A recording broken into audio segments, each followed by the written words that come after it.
तो वेलकम हमारे YouTube channel में आपका स्वागत है। और आज हम आपको बताने वाले हैं क्लास 10th में जो चैप्टर 3 है दो चर वाले रैखिक समीकरण बेटा, तो इसके बारे में हम बताने वाले हैं। ये वीडियो भाग 1 बनाई जा रही है। तो हमारा ये 1 शॉट रिवीजन चल रहा है और यूपी बोर्ड की परीक्षा आने वाली है, नज़दीक है, 22 फरवरी से है। ठीक है, तो जितने भी बच्चे रिवीजन नहीं कर पा रहे हैं तो चैप्टर 3 का रिवीजन हम पूरा करवाने वाले हैं। तो इस वीडियो को देखने से पहले चैनल को सब्सक्राइब कर लें और ज़्यादा से ज़्यादा शेयर कर लें। ठीक है, हम आपको बताने वाले हैं कि ये हमारी एक साड़ी है। इस साड़ी को आपको अच्छे से आना चाहिए। तो ये रैखिक युग्म होता है, ये A1/A2 होता है, B1/B2 होता है, C1/C2 होता है। अनुपात की तुलना होती है, ग्राफीय निरूपण होता है, ये बीजीय गणितीय निरूपण होता है। क्लियर है। अब हमारा समीकरण दिया जाएगा x माइनस के 2y बराबर 0 और 3x प्लस के 4y बराबर माइनस के 20 बराबर 0। ये हमारा एक समीकरण दे रखा है। तो हमने इसमें से A1/A2, B1/B2, C1/C2 निकाल लिए हैं। ठीक है, तो यहाँ पर हमारा क्या है 1 है, तो 1/, यहाँ पर 3 मान लिया है। ठीक है, इसको 3 निकाल लिया यहाँ से। यहाँ पर B1 है, अब B1/B2 तो माइनस के 2/4 हो जाएगा। यहाँ पर C1 क्या है हमारा 0 और यहाँ पर C1 क्या है माइनस के, यहाँ पर C2 क्या है माइनस के 20।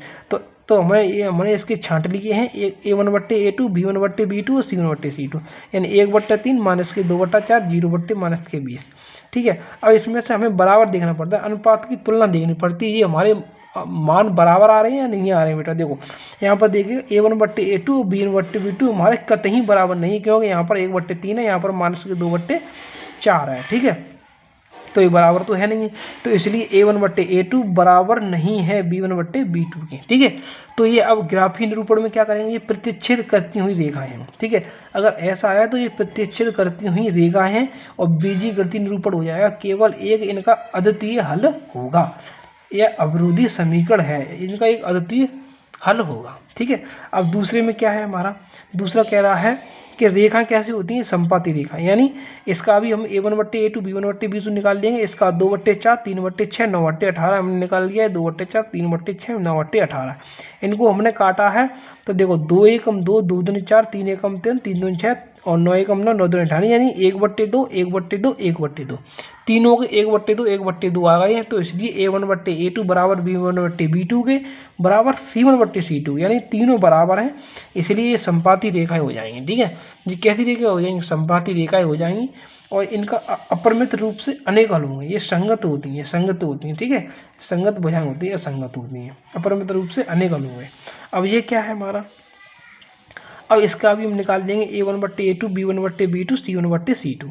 तो इसका मान निकालना है, तो इसका क्या निकला 1/2, 2/4, 4/-12। ठीक है, तो इस 1/2 तो है ये, तो 2 एकम 2 और 2 दूनी 4, यानी 1/2 ये भी हो गया और 4 एकम 4, 4 3 12, यानी यहाँ पर 3 हो रहा है, यानी 2 समान हो रहे हैं। 1/2, 1/2 यहाँ पर हो रहा है माइनस के, यहाँ पर हो रहा है 1/3।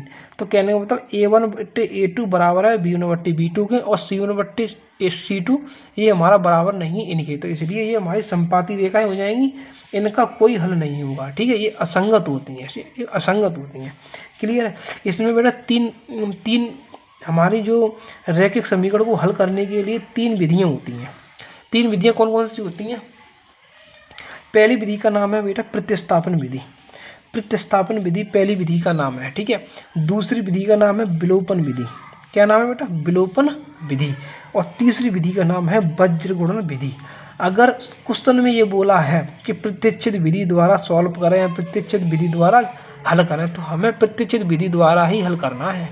ठीक है, अगर विलोपन विधि द्वारा पूछे तो विलोपन द्वारा हमें सॉल्व करना है। अगर वज्रगुणन विधि द्वारा पूछे तो वज्रगुणन विधि द्वारा सॉल्व करना है। ठीक है, तो यही है हमारी चैप्टर 3 की बात। ठीक है, तो इस साड़ी को अच्छे से तैयार कर लीजिएगा, क्योंकि ये साड़ी तैयार नहीं होगी।